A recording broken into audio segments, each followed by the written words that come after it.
night. It's not Friday Night Lights, but it's our equivalent of. I have been to over 100 town halls in all and events in all 16 counties throughout the great state of Tennessee. This is my first town hall at night, so it's a debut. So I'm honored to be here with you. Before we get started, I just want to get a little context so I know how I can be most helpful to you. How many of you know a good deal about them? Okay, a little bit. So most of you all are new to the fold. How many of you got a door knock or a contact from a volunteer staff from my campaign? The vast majority of you. And okay, so very quickly then, I just want to briefly introduce myself and talk a little bit about what's at stake in these elections, and I want to have plenty of time for Q&A. That's what we're here for, is the town hall. I will note, does anyone know who my opponent is? It's remarkable. Most people say, Chris, we know a little bit about you, but we know a lot about your opponent. And frankly, all of the country knows a lot about my opponent. But the thing I want you to know right now is it's been over 7 years since Scott Desjardins has held a town hall in person in the state of Tennessee. I've held 3 since 1 p.m. I've crawled across this state for the past few months, and frankly the past few years, meeting with, talking to, and learning from the joys, the hopes, the sufferings, and the anxieties of people in Tennessee. We know each other. I know you, I know your families, I know what you're going through, and if we haven't met yet, you know that you will. My opponent can't say that. He has no idea who you are. He does not answer the phone when you call. He will not call you back. He puts you on ignore, and he put you on ignore for a long time. And the reason why, frankly, is those scandals. We know about the scandals. Everyone in Vergne knows about the scandals.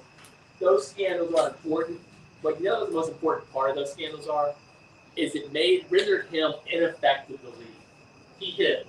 When you make mistakes, we all make mistakes, you can direct them head on and ask for forgiveness and go in front of the people and say, you know what, I made mistakes, I've learned from them, but this is how I'm going to fix them.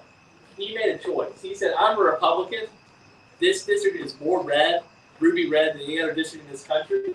So I'm going to sit in my mansion in South Pittsburgh in my lake home on 10th Ford and just pray to the Lord that I can win every time. I'm not going to let that happen. I'm not going to let that happen. In 5 months, this campaign is running the strongest grassroots campaign in the history of the state of Tennessee. You might say, Chris, it seems a little bit far-fetched. Well, even this. Today, we are about to hit our 5,000th donor to this campaign. That is more than any other candidate for office in the state of Tennessee. Bill Haggerty, that guy running for Senate, and May 7th, his competitor in the GOP primary. I did more than them combined. The average contribution to this campaign is about $33, and we have contributions from every state in this country, including our friends in Puerto Rico, thank you, and Washington, D.C. This campaign is also fueled by 600 volunteers who have made over 300,000 contacts with Tennessee voters, including a lot of you all. That's why most of you are here. And do you like my signs? I hope you do. By the end of this campaign, we have thousands in the ground. We have 1,500 in the ground. We'll have thousands of more. This campaign is catching fire. CNN has written about us. The Washington Post has written about us twice. Newsweek wrote about us just last week. And even my friends at Fox News have written about this. All of America is looking to this campaign. They're seeing something. And you know why I think they write about it? I think we're doing a great job. Don't get me wrong. I think they see something different in the way we're running, perhaps running a little bit more bravado, a little more fight. But I think most of the United States is definitely confused. How in God's name is Scott Desjardins still these people's congressman? And that's what I get across this community. A lot of folks might not like me, but they appreciate something about me. I'm a fighter, and I show up. And it's so nice for people to have a congressman or someone seeking the office who actually has a willingness to stand before the people. Can you imagine any other job in the world where you make $178,000 a year and you don't have a report card to check in with the people? You You can simply skate by. Here's how this works. Congressman Dave Vergne also has the most expensive healthcare plan in the country. He pays $0 for it. You pay for it. It's a platinum healthcare plan.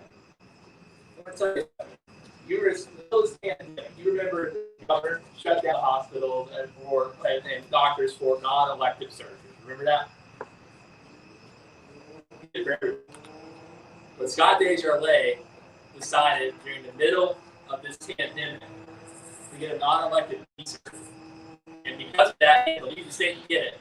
And he missed a vote on the biggest bill in the history of the United States. $3.2 trillion. Remember that bailout about a decade ago? That cost 1/4 of that. The Iraq War cost about half of that. The tax cuts that we got cost about half of that. It is the biggest bill in the history of this country by twofold. And where was Congressman Dave Vergne? He was one of the handful of members of the United States Congress who did not vote on the bill. The others are literally on their deathbed. We have octogenarians and Scott. Because Scott decided to get a knee surgery during the middle of this pandemic. You know what that says to me, folks? He doesn't give a damn about you. He doesn't give a darn about you. He does not care about you. He takes you for granted. He thinks the R next to his name is good enough. It's not. It's not good enough. We are making waves across this country. We've had the biggest crowds for a Democrat in Tennessee in 30 or 40 years in some place. We had the biggest crowd in Rutherford County and Murfreesboro with our Senate candidate about 2 months ago. We had the biggest crowd that had been there since a guy named Al Gore was running for president of the United States. We down in Bradley County, I don't know if you know what that is, down in Cleveland. We were there in July. We had the biggest crowd since some dude named Bill Clinton was running for president of the United States. This campaign's on fire. We're having energy behind us. We're having folks who have never participated in the political process get behind our candidacy. They might not agree with me on everything, but they admire the fight. They admire the willingness to show up. They admire the willingness to compete for your vote. Folks, during this campaign, we helped dozens of people get their unemployment benefits from the state of Tennessee without answering the call. We helped a woman named Brittany Thomas in Shelbyville. She was about to get evicted, and she had over $12,000 that was owed to her by the state of Tennessee. Congressman Desjardins didn't answer the phone. I did. We saved her from eviction, a mother of 5. We saved her home. We got her the resources she needs so that she could sustain her life.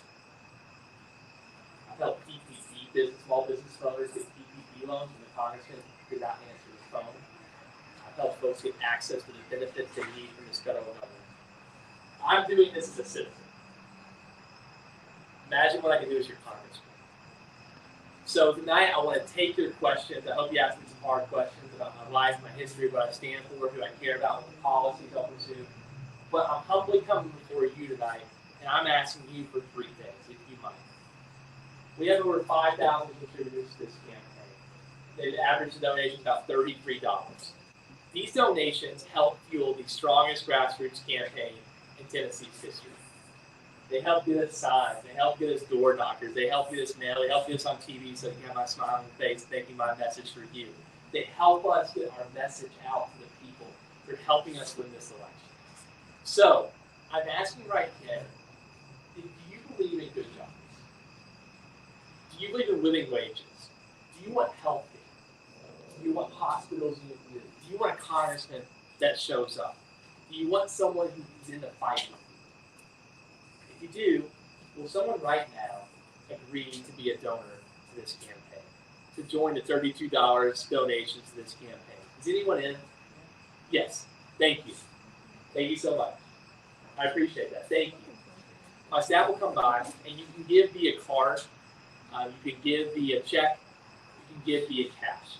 And I promise you, we're using it for the good of this community. You're investing in your children and your posterity. The second thing I'd ask for you is, if you feel inspired by this campaign, will you be a missionary for it? I want to tell you a story about a man in Murray County. You know where Murray County is? It's like Columbia. You know where Columbia is? It's a big district, one of the biggest districts in the country. There's a man named John in Murray County, and John lives in Spring Hill, and he loves my side, the Hale side. And he saw it, And he thought it was the greatest thing ever. And so he Googled me, he looked me up, he looked up our campaign, and he said, you know what? I want to get involved with this guy. I like this guy. I like what he stands for. I like his Tennessee values. I like he's going to fight for my job, my kids. And so he goes on about his life.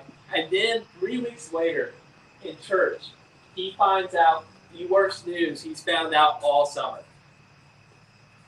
Chris Hale is a Democrat. A Democrat. He didn't know Democrats existed in Tennessee. Sometimes I don't know it either. He had no idea that I was a Democrat, and he did not know what to do with it. He did not know what to do. He sat there, got out of church, and then, for the first time in his 43 years of life, he asked himself this: who is my congressman? For the first time in the decade in office, he learned that Scott Desjardins was his congressman. And he Googled Scott Desjardins. Imagine. Pro-life man, pro-Christian man, family values guy, loves Jesus, loves his family, loves his kids, loves his wife. Google Scott Desjardins, and what did he find? He found the scandal. He found a man who had embarrassed him. He found out that one of the most conservative magazines in this country called Scott Desjardins America's Worst Legislator. For the first time ever, he had a rational choice between me and my opponent. Folks, if non-Democrats, for the first time in their adult lives, find out who Scott Desjardins is and who I am, we will win this election. We will win this election. We've got to give people a choice. These signs are the entryway. These signs make skeptics into voters, into supporters, into volunteers. This is the gateway. This is the gateway to getting into this community. Now, I want to tell you something. So, Chris Hale is a Democrat, and you know what the average percentage of the 4th Congressional District Democrat is? Anyone? 31%. Hillary Clinton lost by 41 points to Donald Trump in this district. My pathway to victory includes every Democrat on God's green earth. I need you all. Every progressive, every socialist, every establishment Democrat, I need you all. But it also has to include a lot of non-Democrats. Approximately a third of my voters are going to be non-Democrats. Who are these people? There's people who care about the dignity of life and family and really are sincere about that. Sincere Christians, not the fake, but sincere Christians who are troubled about a man who abused his wife, trouble about a man who used a gun to threaten her, about a man who has mistresses, and on and on and on. The sincere ones, and they're out there. They're part of our voters. There's also young people who don't trust politicians and don't trust the political process, but are looking at the youngest man who stands before them in this district in 42 years. The youngest person seeking this office since Al Gore in 1978, and seeing someone who just paid off earlier this summer his last student loan, who knows the struggles of your debt, who knows the struggles of forming a family, of buying a home, of growing up and trying to create a life for you and your family right here in Tennessee, who's lived it. It's also people who have been getting in trouble with law enforcement for silly things. It is absurd to me as a Tennessean who values law and order. It is absurd to me that kids and veterans who smoke marijuana have criminal records in Tennessee, but the crooks that on Wall Street wrecked our economy do not. That's absurd. Those folks are going to be with me. And also, guys, there's going to be libertarians with me who think it's absurd that the government can steal our data, can spy on us and our children, can take our iPhones and corporations and use them against us. They're going to be with us. And I'll promise you, this will make you uncomfortable, there will be MAGA guys with their red hats who will be at my election night party too. And you know why? They might like Donald Trump, but they do not like Scott Desjardins because they think rightly that Scott Desjardins is weak-kneed. He doesn't show up. He doesn't listen to them. He doesn't listen to their concerns. He's not present in their community. If Donald Trump was running against Scott Desjardins, he might call him low energy. And let me tell you this. Donald Trump, I disagree with him on a lot of issues, but he was right on something. I see his faces of concern, but let me tell you what he was right on. Hear me out. March 14th, Speaker Pelosi Nancy Pelosi, our dear speaker, she works out with the President of the United States this bill, the HEROES Act. This act did three things. Number one, it would give free rapid tests to every Tennessean who needed so we could beat this COVID. Number two, it would guarantee paid sick leave. So if you got sick or your child got sick, you wouldn't miss a paycheck during a pandemic.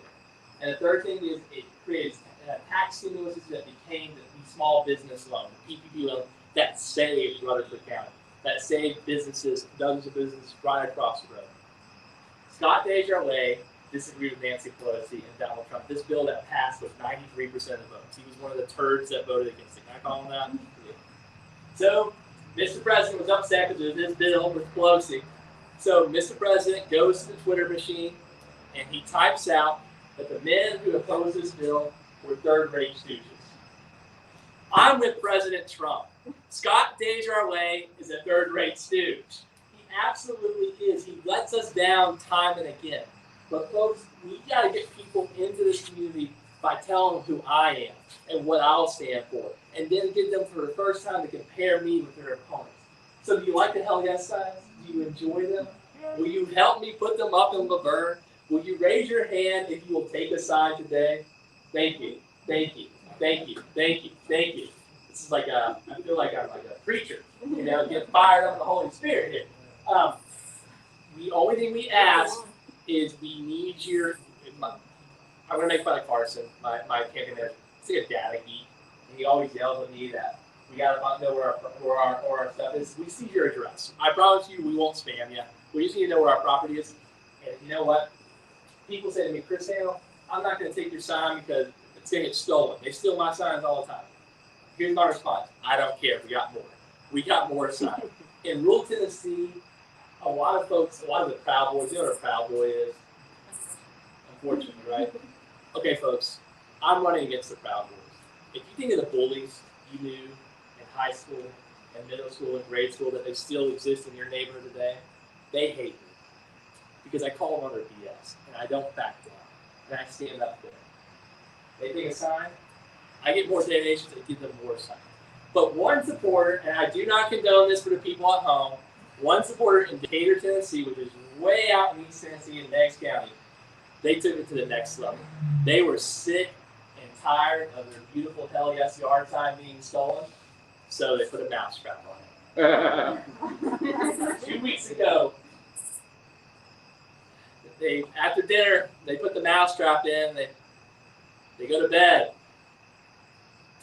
Next morning, the Hell Yes sign is partially intact, and the mousetrap has residue.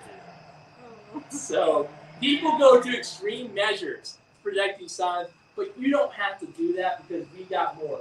If they're willing to steal signs, they are scared. And don't you love it when the Proud Boys are scared? They are terrified of me.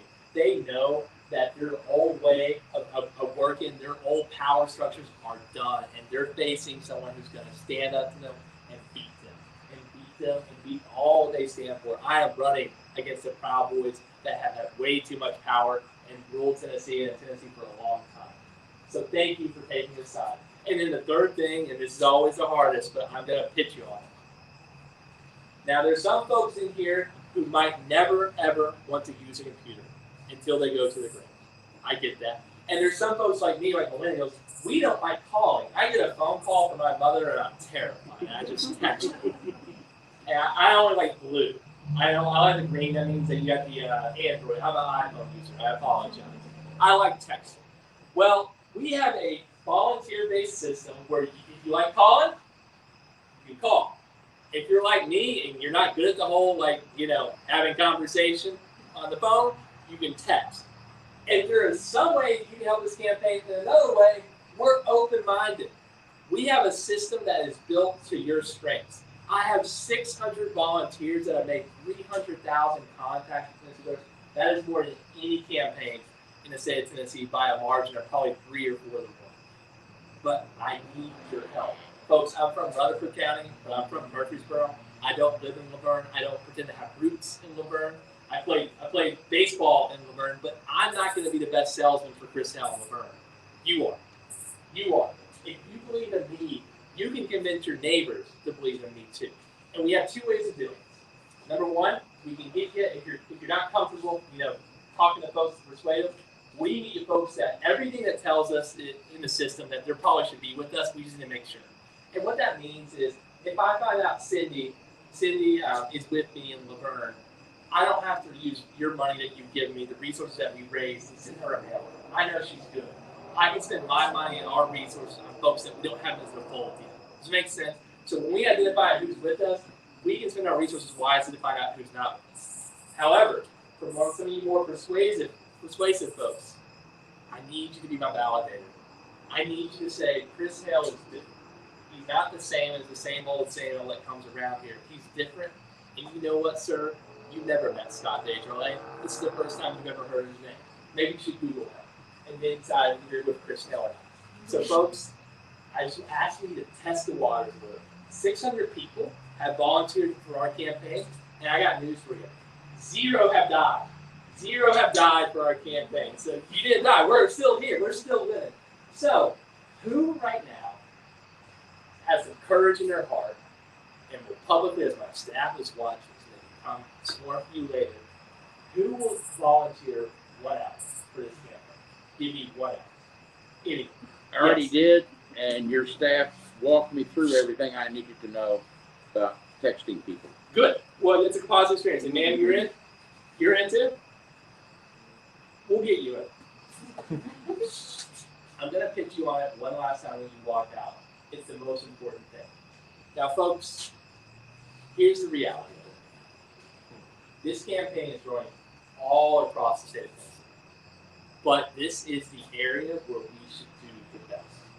The data tells us that Laverne is the area of this very red and very rural district. Mind you, I spend most of my day on farms. This is the area where who I am, what my background is, and who I'm fighting for should resonate with folks. But you have got to get me the folks in the door. I've got to win Laverne by two touchdowns. I've got to win Laverne by 2 touchdowns because I'm spending most of my day in Confederate flags and MAGA land, which is fine. I'm going to win over those folks, but we've got to win here big time. So I really need you. And I want you to know what. This election will forever change the state of Tennessee. New York Times, November 4th, Wednesday. They'll have whoever won the presidency right there. But when we win this election, it will be the most historic upset in congressional history of this country. And it will say right below the polls, rural Tennessee says Hale gets an historic upset. And you know who will freak out? The governor of Tennessee will freak out.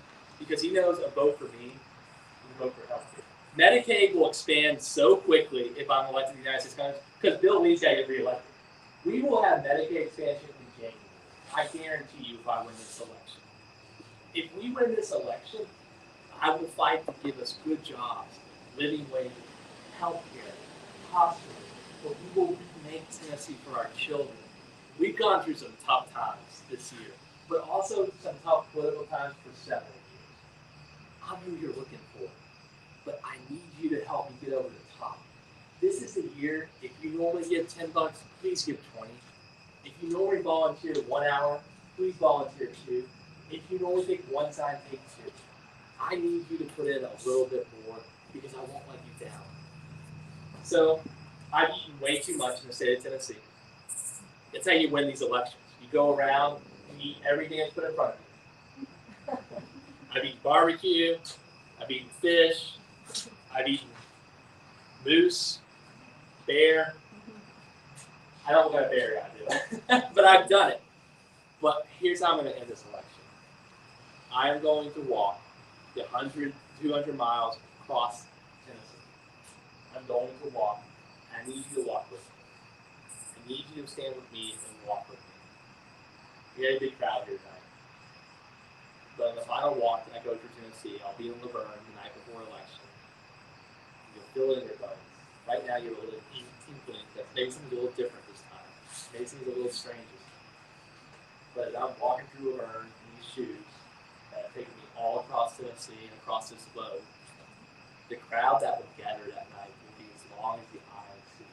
And so what you do not know now, you will know then. You're looking at your next congressman. We're gonna win this election. We're gonna bring historic change to Tennessee. I'm the one you're looking for, but I also need to be the one you're fighting for. So please, get involved in this campaign. I promise you, when you're kids, I will not let you down. So thank you for having me. Really appreciate being here. And I want to take some more questions. So does anybody have questions for me? Yes, ma'am. And tell us who you are for everyone here. Okay, my name is Kathy Tyson. I'm actually running for the Vergne. Congratulations. Yes, it's scary to put your name and reputation on the line. Yeah, it's hard. I feel that. Yeah. Have they been polling numbers between Congressman Hale? We have. So I'll give you the broadest strokes. So this is a seat that we've lost by 30 points for the past 3 cycles. We are within single digits. Okay. Now a lot of that can change, right? So you shouldn't get too excited. There's national headwinds that I cannot control. But let me tell you this: if we do the work we need to do, I get up and do 16 hours a day. I've lost my mind. I run a Red Bull and prayers. The reason I'm doing it is because if we do the work we need to do, we will win this election. And you will be altered. That's the big thing about this. I'm not running by myself. I run with folks up and down the ballot. You do not know how much it means that Ms. Tyson becomes alder. These small seats all across Tennessee, a Chris Hale victory means a victory for them. We live in communities that are 98% Republican, like in your legislative body. Do you know, for a gay kid in rural Tennessee, how much it matters to have one progressive champion as an alderman, just one county commissioner? What you're doing is you're creating the next generation of Tennessee politics. The exploitation of minorities all throughout Tennessee, particularly in rural Tennessee, by a political system that has tossed them out and left them behind, we will beat if we win this election. So even if you do not like me, think I'm smug or you don't have a hat, you've got to understand that my campaign is not just me on. There's a bunch of folks who are relying on us to win. So I hope that answers your question. Thank you. Yes. Okay. Anyone else? Yes, what's your name, young man? My name is Josiah. Come up here. There you go. All right, introduce yourself to everyone and ask your question. My name is Josiah. And what's your question, Josiah? What's your name? Good question. My name is Chris Hale. You have another question?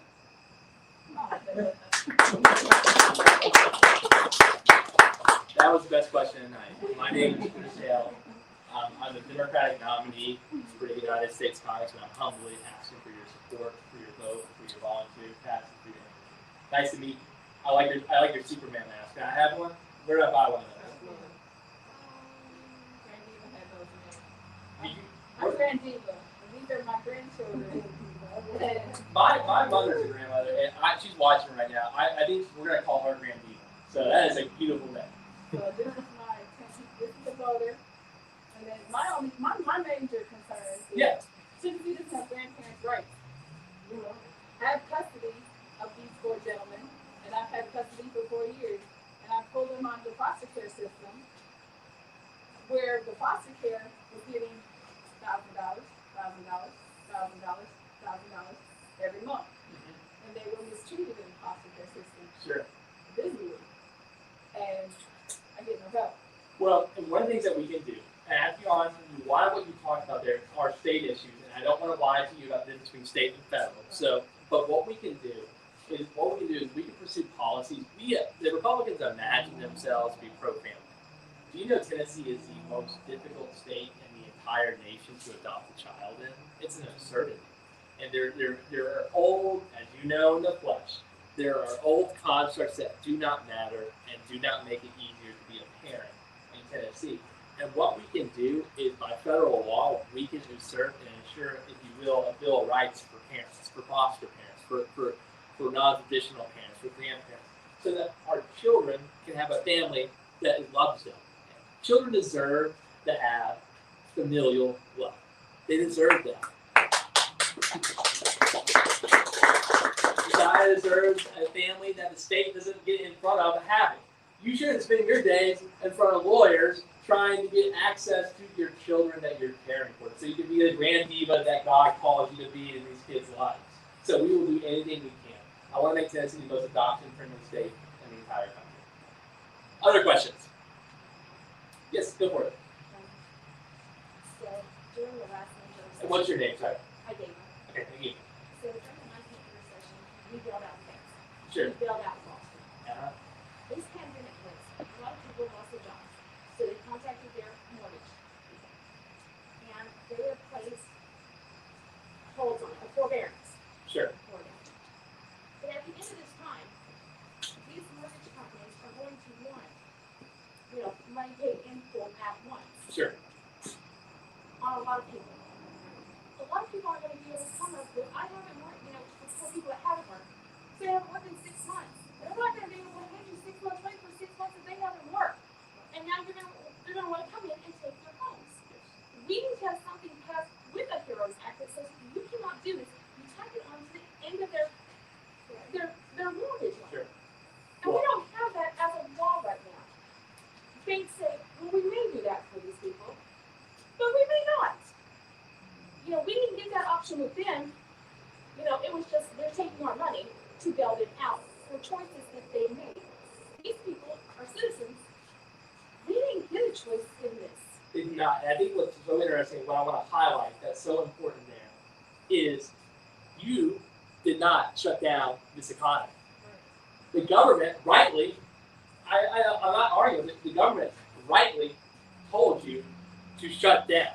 They told you to no longer go to work. They told you to no longer earn a living. Well, if the government shut you down, the government should pay the bill. They should pay the bill. And what's so remarkable is our government is obsessed with giving money to the wrong people and balancing budgets on the backs of the working people of this country. We have got to change our priorities. Talk about Christian values. I don't think it's Christian value to give corporations tax cuts who ship our jobs overseas. I don't think it's Christian values to keep poor people out of their homes. They do not have work because they were told not to go to work by the federal government. So what we got to do, in my opinion, is we've got to get direct cash payments to the American people, and we've got to ensure that mortgage companies and banks and providers don't kick people out of homes. But here's the biggest concern about me that I have. Loan deferral, as you mentioned, is this loan deferral. And the bank's going to come call it on January 1.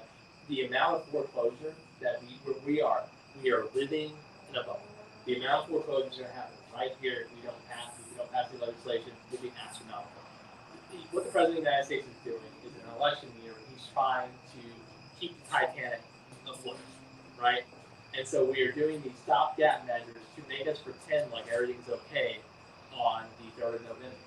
The amount of debt that consumers are taking on, that homeowners are taking on, that renters are taking on, the biggest source of debt in this country today that we have gained in 2020 is back pay. And so we're going to have a housing crisis that is beyond pale if we do not deal with it. I think what we got to do is we got to do direct payments. We should ensure, of course, that those who are landlords are getting payments, but the government should write the check. What's happening is that $1,200 pity payment. That's what in April that took months to get here. And remember, they told you what? It's just one. It was an opening salvo. We're gonna get more. That went to your landlord. That went to your bank.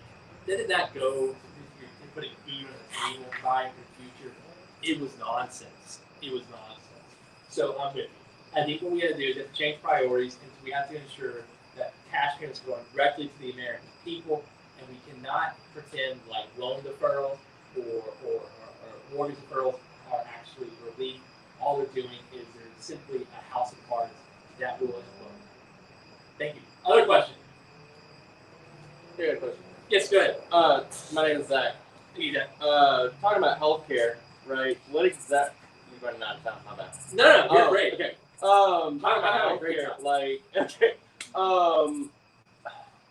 I mean, I heard you talk about Medicaid expansion and whatnot, but from my point of view, right? I'm 25 years old. I got out of the Army and had free healthcare got out, Right and here. now I have none.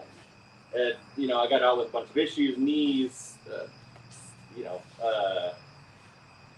shall we say behavioral health issues, you know, things like that. Like, what are you going to do for me? I guess is my question. Yeah. Number one, thank you for your service. And I don't mean that simply as a throwaway line. Here's how I want to thank you for your service. We need single payer healthcare. Healthcare is a human right. This is not some radical Sure. claim. This is the reality. Absolutely. This is the reality of 95% of the citizens of this world. Okay? Healthcare is a human right. If you're a Christian, I'll give you Matthew 25. Jesus says that God will judge the nations on how they treat the least of these. And listed primarily is the sick. And let's be very clear. For those who say, oh, well, it's an individual taking care of it. No, Jesus says that God will judge the nations, the communities. God judges what we do as a nation. I think healthcare is a right to each and every citizen of this country. I support single payer. Let me put it this way. If it comes to my desk, I'll vote yes. Okay? But the reality is, I don't know if it will come to my desk. So what I'll fight for in the meantime are three things. Number one, we've got to allow Medicare to lower the age, I think, to 50. I think there's a lot of political consensus for that. Yeah. Number two, we got to allow Medicare and Medicaid to negotiate drug prices. The amount of people that come up to me at Kroger or Publix or in the rural area and say, well, and they know I'm running, and they'll grab my arm and they'll say, you will not believe how expensive my prescription drugs are. You know, we have these BS insurance policies where you have a $10,000 deductible. You know, and it's an absurdity. And so we've got to address the reality of the issues on the ground. But absolutely, if single payer comes, I will vote for it.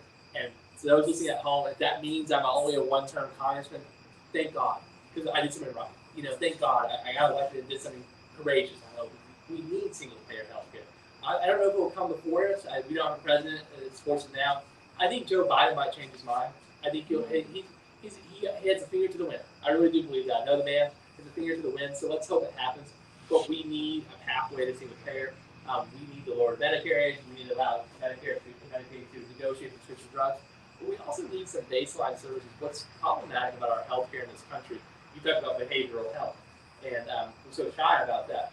Behavioral health is basic health care. We've got to create a system that ensures that access to behavioral health, to therapists, to psychotherapy, it's just a baseline service that is just a guaranteed part of the American healthcare system. That which is hidden comes out and manifests itself in ways that are not so hidden down the road, and we need to take care of it in our healthcare system. So thank you for your service. One final thing, today is the day that we honor the mothers of servicemen and women. And so if your mom's still living and she's still with us, here's what I want to tell her. Everyone who serves in the United States military deserves three things on their return: a guaranteed job, guaranteed housing, and guaranteed world-class health care. If you serve your nation abroad honorably, we should serve you honorably when you get home. Lincoln said that the purpose of the Veterans Administration was to care for the soldier and his widow upon their return. And we have a system right now, the VA is broken beyond belief. God bless you if you're ever in that system. You go down to Murfreesboro, the VA hospital. Tennessee healthcare in rural Tennessee is actually worse than a lot of places in the Middle East. But you see it so predominantly at the VA. Mm-hmm. So we've got to actually have a veteran administration that works. TRICARE is a good system, but we've got to have care. And one final thing, I'm getting kind of fired up. Sorry, guys. Energy to me. Got some Red Bull there. Doesn't matter as much here, but I want you to understand I represent one of the most rural communities in this country. Healthcare does not matter if you do not have hospitals. And what we have in rural Tennessee, where I represent, is the biggest hospital deficit in the country. Folks in rural Tennessee, where I represent, the valley on the mountains, have to travel 70 or 80 miles to an emergency room. You with Wi-Fi at Vanderbilt?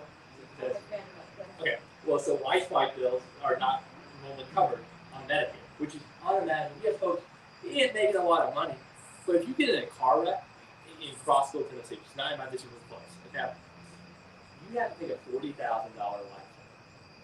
And it's unimaginable. There's good folks down there, but there's these folks, and I go to all these events. I go to every event on God's green earth, and I meet everyone. There is an industry, good people, but they literally sell life-like insurance. They go around to the old people and pay $60 a year so that they don't have to pay $40,000 to get on Lifelight. Number one, I'd probably buy that if I was them. But number two, how absurd is it that that system exists in this country? That is a moral absurdity. So I am focused on healthcare reform, but the first thing I want to do is hospitals.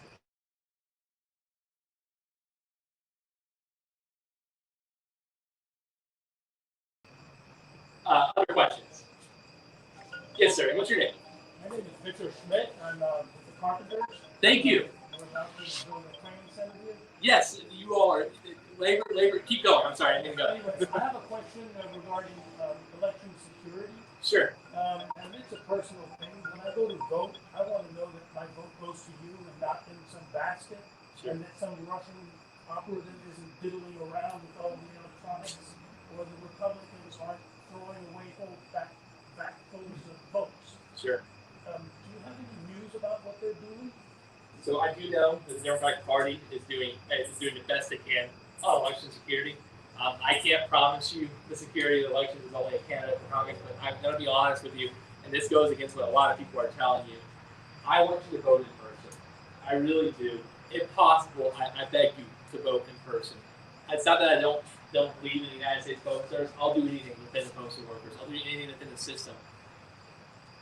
I don't trust it with the context of the political situation in this country. It concerns me. So if you are well and able, if you are healthy, if you can, please vote in person. Vote early. Vote in person. That is the best thing we do. In terms of the long haul, we need on election security, we need to have paper-based ballot systems. We need to have paper-based ballot systems. We go to a court of law, and you can actually have the raw receipts. It matters so much more. I, too, trust the justice system more than I trust the current administration. I trust the justice system can get to the bottom of things, but we need actual physical receipts. When I file with the SEC, or when you file your tax returns, you get to keep, supposedly, you don't always do them, but you get to keep your receipts for 7 years. And so I think that if it's good enough for the IRS to audit you, that our election systems should be auditable with physical receipts. Number one, also I want to thank you so much for the Carpenters and for the work of labor. Tennessee has got to respect organized labor. It's absurd, the historic affront and assault of organizing rights in Tennessee. It hurts us. We live in the highest minimum wage state in the country. And by the way, minimum wage has got to go up 15. It's got to go up 15. 7.25 is absurd. Hell yeah. Hell yeah. Yeah, oh yeah, and wage ships are got here. And it's absolutely absurd. Because you know right now, there are some Sonics in this community that still operate on wage ships. These poor people at Sonic are making $3 an hour, hoping to God these 19-year-olds will come up there and have a little extra cash. It's absurd. So we've got to end wage ships. We've got to build an economy that is for working people. Our economy values wealth. The United States should value work. The sweat of your brow is who I'm fighting for. My opponent, he fights for the folks who ride limousines to work and take showers in the morning. I fight for the folks that work by the sweat of their brow, drive themselves to work, and take showers when they get home. That's who built this country, and that's who we've got to honor in our laws and in our policies and our state Congress. Folks, any more? I'm having fun. All right, yes. My name's Abby. Abby, nice to meet you. Thank you. You talk about job creation. Sure. Just wondering your stance on more green jobs in Tennessee, since it's not really. I work in environmental, so Good it's for you. something important for me. But there's not really that system here in Tennessee. Yes, number one, I do not understand the pathway to rural revival in Tennessee without green jobs. Okay, to me, what's so remarkable is that what is morally correct, what is economically sustainable, and what can be the catalyst for growth in the community that I'm trying to represent in the United States Congress is green jobs. And the best way I want to do this is I want to reinvigorate and repurpose the Tennessee Valley Authority. Okay, so you all are in Laverne. Who has made the mistake of having Sprint cell phone service? It's the biggest mistake I've ever made in my life. Well, like top 5. So I was 24 and they tricked me. If you go to rural Tennessee right now, Sprint never works. But almost half of my constituents do not have reliable internet access at home. So you might be asking yourself, what does that do with green jobs? The TVA is the biggest piece of infrastructure that the government owns in the entire South. in the 20th century is three things. Lit up the sky, cut poverty in half, and jumpstart the economy. Today, it's fallen on hard times because its purpose has lost itself. We can repurpose the Tennessee Valley Authority to guarantee every child in Tennessee has world-class broadband internet. We've got to imagine economies that folks can work remotely. That is the only pathway forward in these communities is remote work, which is good for the economy, less travel being far. But also one final piece I want to put on that, marijuana legalization is the biggest issue that connects Laverne to Holyoke, Tennessee. And here's what I mean by that. There are disproportionate arrests in communities of color, in the urban areas, and among rural whites with marijuana possession in the state of Tennessee. That is the biggest disproportionate issue. And so it's a criminal justice issue, in my opinion. But we know every farmer I talk to says if we had sustainable farming mechanisms around marijuana, around CBD, around cannabis, it would jumpstart our economy. $42 million. That's how much weed Grundy County burned up because they cash it. Can you imagine? They literally had a party. They smoked cigarettes and they burned the weed. $42 million for our schools. $42 million for our roads, for our investment. The green economy is not just some moral feel-good. It will save the earth, but it's actually a really good business investment. And particularly, it's a good business investment in rural Tennessee. So I will do anything to bring green jobs to rural Tennessee because it's what's going to bring up wages. One of the things that really concerns me is that folks do not have the opportunity to live in the community they grew up in. They have to export themselves. And that might not mean a lot to you, but like folks down in Grundy County, they live in Greeley. They want to live in Greeley. They want their kids to live in Greeley, but their kids have no access to jobs. And so for them to have a pathway forward, these kids from Vergne County scoot out to Nashville, and they never come back. It breaks families up. We've got to have a pathway for a rural economy that's vibrant. And also, too, I think that what will happen is what COVID's done. I'm telling you, if the remote economy is real, which I think it is, I think there's actually a pathway for people in urban communities finding new lives in rural communities. But we know what you need down there? Internet. Gotta have internet. So I hope that answers your question in some way. Got a lot of time for one more, I think. Anyone? Okay, go for it.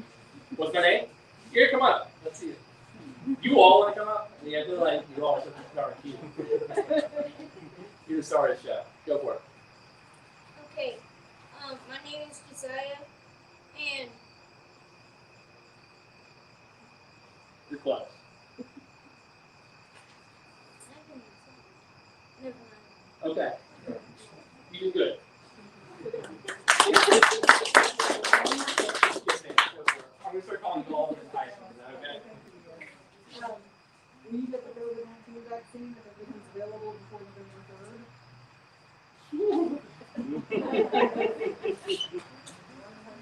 I will. I mean, but I will still operate as if I have COVID. And so one thing you should know, just so you understand, is our campaign takes COVID really seriously. And also, we do so in places that do not take it seriously. We look a little bit strange, quite honestly. I get tested for COVID-19 every week. It's really important. I'm engaging. I probably have interacted with more Tennesseans than any Tennessean in the state of Tennessee this year. I'm confident of that, in person. I'm 100% confident of that. So I want to make sure that I'm doing so in a way that it affects you and your children. But on the vaccine, I will take it, but I will still operate as if I have it. And I think we've got to understand, I think I'll end with this again. It's a lot of issues in this election.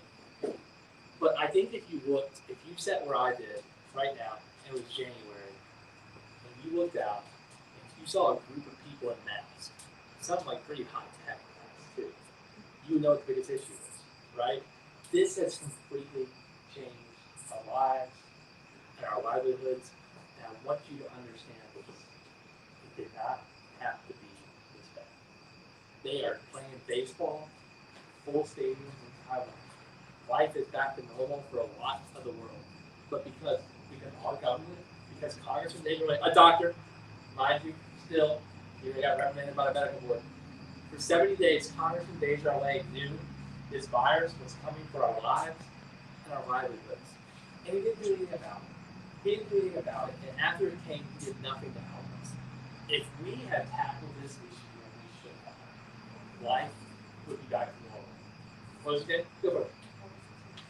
46 weeks? Yes. Yes. We didn't have the political courage, the moral courage. Our government did not have the moral courage to shut down for a partial period in the summer so that we have the fall. It's unimaginable to most of us that we still be wearing masks at Halloween, but without leadership change, we're going to be wearing masks at Christmas. And you know what? The President of the United States promised that the country would reopen by Easter. Maybe not even Easter 2021. It's because of leadership failure. You need a congressman who's guided by science and by truth, who knows how to count to 10, and is not afraid to tell you the hard realities of life. My congressman, your congressman did not, and we're here on the precipice of fall, in the beginning of fall, and we're still wearing masks. I promise you this. If I win this election, when I win this election, I will fight like hell to use every resource of our government to find a cure, to beat the hell out of COVID-19. And you know what? We won't have to wear these damn masks anymore. Does that sound good? Thank y'all so much for having me. I appreciate it.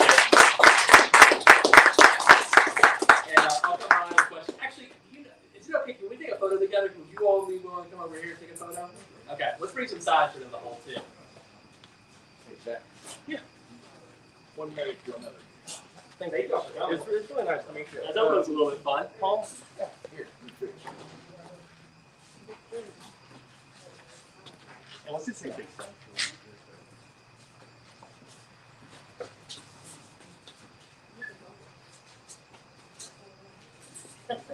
Josiah, you want to come up? You already started the show.